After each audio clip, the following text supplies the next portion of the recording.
Narating namin ang isang isla kinabukasan.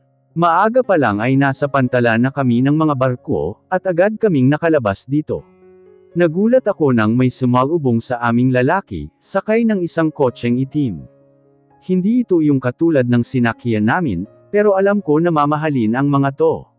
Nasa likod kami ni Owen, habang si Oliver na may nasa harapan katabi ng driver's seat.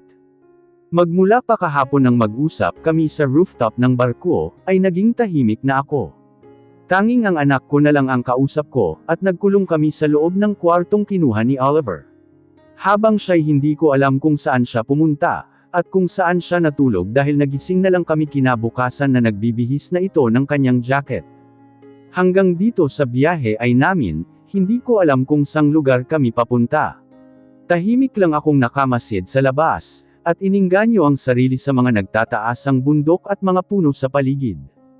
Mama, tumingin ako sa tabi ko at nakitang gising na pala si Owen. Kinukusot-kusot nito ang kanyang mga mata, at nang naging malinaw na ang paningin, ay tumingin siya sa labas ng bintana. Where are we na po? Hindi ko alam nak. Pero nasa isla na tayo, at papunta na tayo ngayon sa bahay na pagbabakasyonan natin, sagot ko sa kanya. Hindi rin ako sigurado kung tama bang magbabakasyon kami rito o hindi.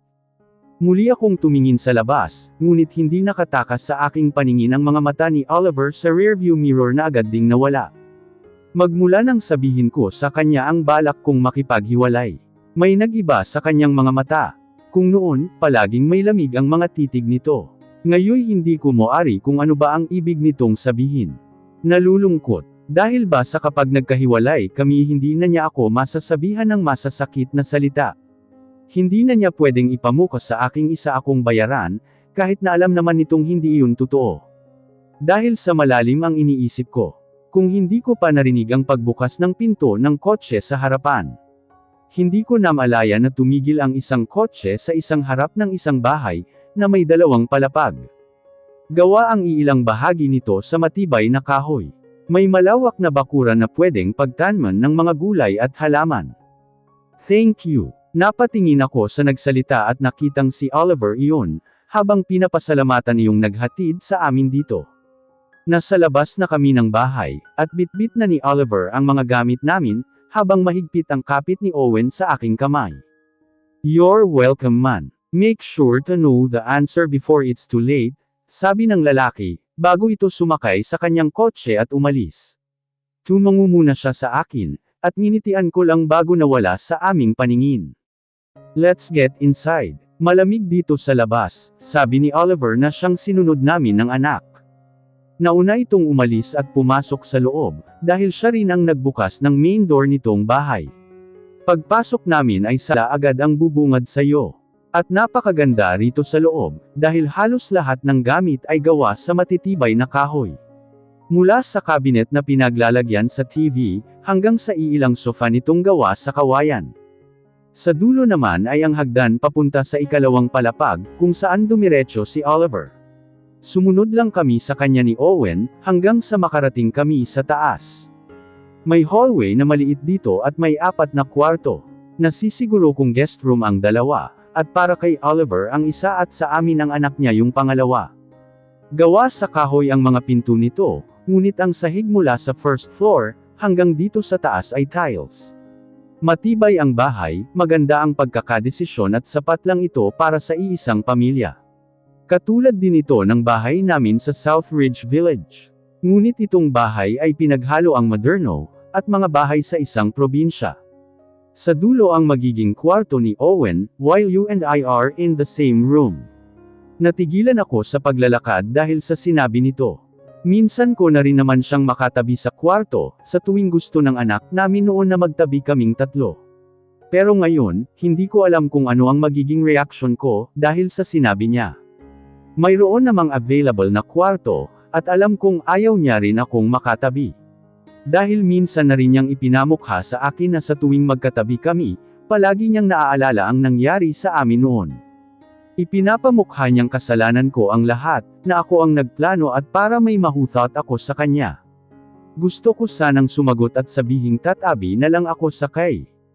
Owen, ngunit nagmadali itong pumasok sa pinakaunang kwarto rito, bitbit ang mga gamit namin.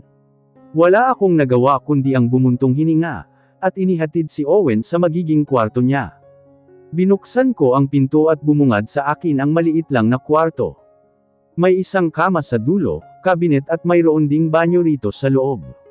Maganda rin ito dahil sa kanyang bintana na nakikita mo yung mga bundok, kung saan papasikat ang araw. Dito ka matutulog nak. Gusto mo ba rito? Tanong ko sa kanya habang papalapit kami sa kama, na nasa tabi ng bintana. Gawa ito sa kahoy at may malambot na kutson. Para hindi matigas sa likod kapag nahiga ka. I like it po, pero medyo sad, because I didn't bring my toys, sabi nito nang iupo ko siya sa kama. Naupo naman ako sa tabi nito. Hinawi ko ang buhok niyang tumatakip sa kanyang mukha, dahil medyo may kahabaan na ito ngayon. Hinawakan ko ang kanyang mukha, at tinignan sa kanyang mga mata. Tiis-tiis ka na lang muna nak. Aalis din naman tayo rito kaagad. At kapag nakabalik tayo sa syudad, ibibili kita ng mga bagong toys mo.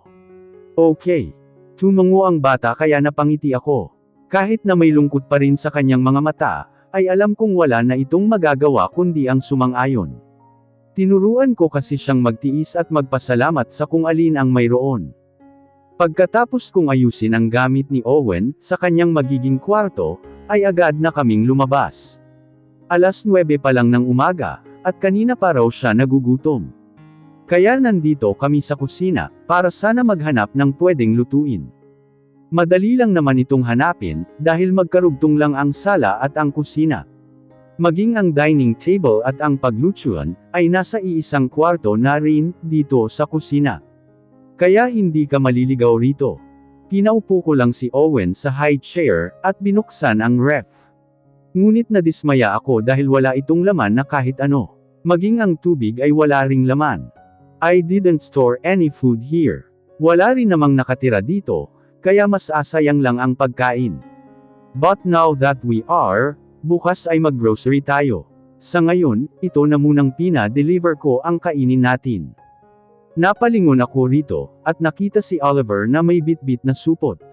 May laman itong pagkain nang ilagay niya sa mesa, at buksan iyon.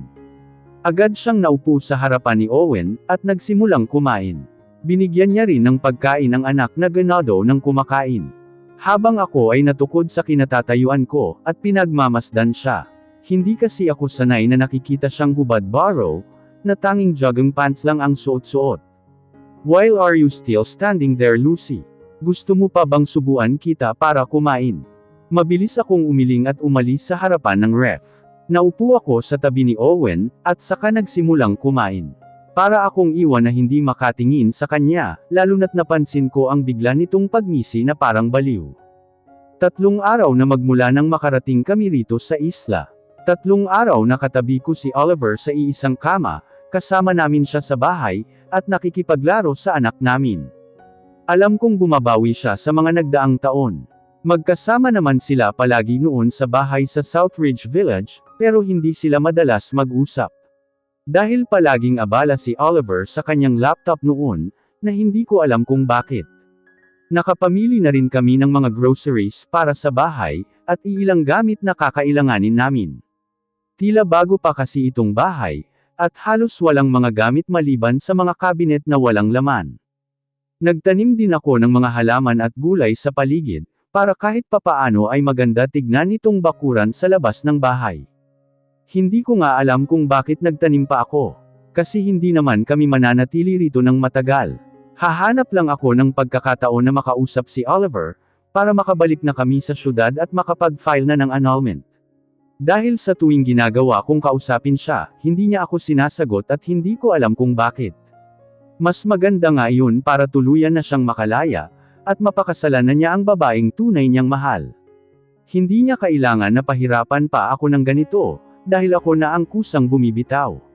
Mahal ko siya ngunit hindi sapat ang pagmamahal ko, para manatili pa at saktan ng paulit-ulit ang sarili ko. What are you still doing there, Lucy? Magtatanghalya na, wala ka bang balak na magluto ng pagkain? Lumingon ako sa likuran ko, at nakita si Oliver na nakakunot ang kanyang noong nakatingin sa akin. Sa loob ng 3 araw na pagsasama namin dito, ay hindi pa rin naman nagbabago ang pakikitungo nito. Ngunit nababawasan na yung masasakit na salitang sinasabi nito. Pasensya na. Binabantayan ko kasi si Owen dahil naglalaro siya kasama ng mga anak ng kapitbahay natin, sabi ko. Tumayo ako mula sa pagkakaupo sa isang plastik na upuan. Sige, magluluto lang ako. Pakitawag na lang si Owen para sa akin. Mabuti na lang at tumabi ito sa pinto para makadaan ako. Kaya mabilis kong binuhat ang upuan at naglakad papunta sa pintuan. Bago ako tuluyan makapasok sa loob, ay hindi nakatakas sa pangamoy ko ang pabango nito. Hindi naman kasi siya naglalagay ng pabango sa katawan noon, at hindi ko alam kung bakit ngayon ay naglalagay na siya. Aminin ko man o hindi, nagugustuhan ko ang amoy nito, hindi katulad noon na amoy sigarilyo siya at alak. Inabala ko ang sarili ko sa kusina. Nagsaing ako at nagluto ng uulamin namin ngayon. Ito lang naman ang gawain ko rito, nagluluto, nililinisan ang buong bahay, naglalaba at dinidiligan ang mga tanim ko sa labas. Habang ang mag-ama ay naglalaro lang at nag-uusap. Hindi naman ako nagrereklamo dahil pakiramdam ko'y bumabawi si Oliver sa bata, ngunit may kaunting kabang nabubuo sa dibdib ko, na baka kinukuha nito ang loob ni Owen at ilayo sa akin. Ayokong mangyari iyon. Si Owen na lang ang natitirang pamilya ko. Siya na lang ang sisandalan ko bukod kay Andoy na kaibigan ko. Kaya hindi ko hahayaan na ilayo niya sa akin ang bata, dahil para na rin niyang hinuhugot paunti-unti ang aking hininga. Mama, look at me. Napatingin ako rito, at nakita kong nakatayo ang anak ko sa tabi ng kanyang papa. Nakong bata ka, anong ginawa mo? Sabi ko rito at naiinis na tiningnan si Owen, ngunit ngumiti lang ito habang itinaas pa ang kamay niyang may nakasuksok na mga tsinelas sa kanyang braso. Marumi rin ang suot nitong damit, at ang mukha nito'y madungis din. We played langit lupa po, tapos ako ang taya at hinabol sila. Ang saya po, mama, sabi nito at kitang-kita ko ang saya sa kanyang mga mata. Napangiti ako bago tumingin kay Owen, na nakatingin din pala sa akin. Kaya napaiwas akong muli. Noon pa man ay hindi ko na kayang makipagtitigan sa kanya ng matagal, dahil para nitong hinahalukay ang buo kong pagkatao. Sa paraan ng kanyang pagkakatitig, pakilinisan na muna siya. Malapit na rin namang matapos itong niluluto ko, sabi ko at saka mabilis na tumalikod sa kanilang pwesto. Let's go young man. I'll clean you first before we eat lunch. Hindi ko naramdaman ang presensya nila, kaya muli ko nang inabala ang sarili sa kusina. Naghanda na rin ako ng mga plato at kutsara sa hapag, nang maluto na ang niluluto ko. Sakto namang dumating ang dalawa na nakapagpalit na ng damit si Owen, nalalaya niya itong maupo sa isang high chair, bago siya naupo sa tabi nito. Nagsandok na rin ako ng kanin, at saka kami kumain matapos mag-pray ni Owen. Tahimik lang kaming tatlo na tanging ang mga kubyertos lang ang naririnig mong ingay. Ganito naman kami palagi, tanging ang anak lang niya ang maingay sa tuwing kumakain kami. Hindi ko nga alam kung saan nakuha ni Owen ang pagiging madaldal niya, dahil hindi naman ako masyadong nagsasalita. I will be working starting tomorrow. Natigilan ako dahil sa narinig ko. Kaya naingat ko ang aking ulo para salubungin ang tingin nito. Anong trabaho mo? Sa syudad ba? Sunod-sunod kong tanong, dahil hindi ko naman makuha ang ibig nitong sabihin, bukod sa magtatrabaho na nga siya bukas. No. Kaya tayo nandito dahil sa trabahong nakuha ko. I have a project here that my friend gave me, sabi niya. Naguguluhan pa rin ako, ngunit bigla kong naalala na isa nga pala siyang engineering student. Hindi ko lang alam kung itinuloy niya ba iyong pag-aaral niya, dahil estudyante pa lang naman siya noon nang ikasal kaming dalawa. Gusto ko sana siyang tanungin, kung papaano siya nakakuha ng trabaho, pero pinigilan ko na ang sarili ko. Baka isipin na naman niyang kinu-question ko ang mga desisyon niya. Kaya hinayaan ko na lang ito. Congrats! Masaya ako para sa iyo, sabi ko sa kanya at nagpatuloy sa pagkain, ngunit muli akong natigilan dahil sa sinabi nito. I studied online because I wanted to fulfill my promise to my parents, to become an engineer someday. Bigla kong naisip noon ang pagiging tutok nito sa kanyang laptop. Wala naman kaming wifi sa bahay, dahil hindi ito sapat sa gastos namin noon. Araw-araw ay sa kanyang laptop lang siya nakatutok, at sa tuwing nililinisan ko ang kwarto nito'y maraming nagkalat na mga papel. Hindi ko naman alam na nag-aaral pala siya noon. Pasensya ka na, bigla kong sabi. Gusto kong humingi ng tawad, dahil alam kong kasalanan ko rin naman kung bakit kami nauwi sa ganito. Pasensya ka na dahil nagpakita pa ako sa iyo noon, para sabihin sa iyong buntis ako. Kung hindi ko lang sana ginawa iyon, ay sana hindi ka mahihirapan na tuparin ang mga pangarap mo. Parang may nakabara sa lalamunan ko, habang sinasabi iyon sa kanya. Mabuti na lang at hindi kami napapansin ng anak namin na abala sa kanyang kinakain, dahil baka magtaka ito kung bakit may butil ng luhang lamandes sa mata ko. Mabilis ko itong pinunasan. Pero huwag kang mag-aalala, tatapusin na rin naman natin ang lahat. Hindi na kami makakaabala pa sa iyo, at malaya mo nang maabot ang mga pangarap mo. Nakita ko ang pagsama ng tingin nito sa akin. Hindi ko alam kung bakit pero ang kanyang ekspresyon ay nag-iba. Iyong Oliver na malamig ang tingin, ay tila nagpapakita ng emosyon sa kanyang mukha. Why are you always insisting that faking annulment? Hindi ka pa ba masaya, na finally I got my job, at kaya ko na kayong buhayin? Hindi ka na ba masaya sa akin Lucy?